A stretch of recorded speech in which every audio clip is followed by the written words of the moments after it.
So Sumsy recently sent me out 3 of their cutting boards, and today we're gonna do a quick test on here. We're gonna cut up an onion. So you're gonna get 3 different sizes, and all of the sizes are gonna be listed right here on this piece of cardboard. So just in case you guys need to know the exact sizes, there you guys have it. These are a titanium cutting board, but they're also dual-sided, so you guys could cut on this grain side as well. We have an overflow channel on all of them, a space-saving handle, and the cool part about titanium is it's really sturdy, but also really light.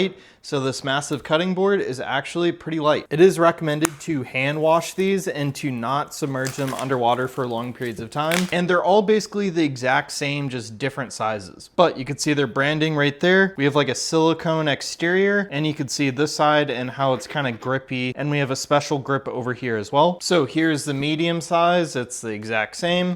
And then here is that small size. All right, so let's go ahead and test this out. We're gonna go ahead and cut up an onion. So we're gonna go ahead and cut this end off. Basically, our goal is to kind of see what this board looks like after I make a bunch of cuts. Since this is titanium, I am expecting a couple scratches, but I think that should be normal. All right, so far it's doing a pretty good job. Almost done with the onion here. All right, so we just chopped up this entire onion, and so far it's looking pretty good. Let's go ahead and get all the scraps off, get the onion put up, and I'll show you exactly what the cutting board looks like after. All right, so after cutting up that whole onion, this is what the board looks like.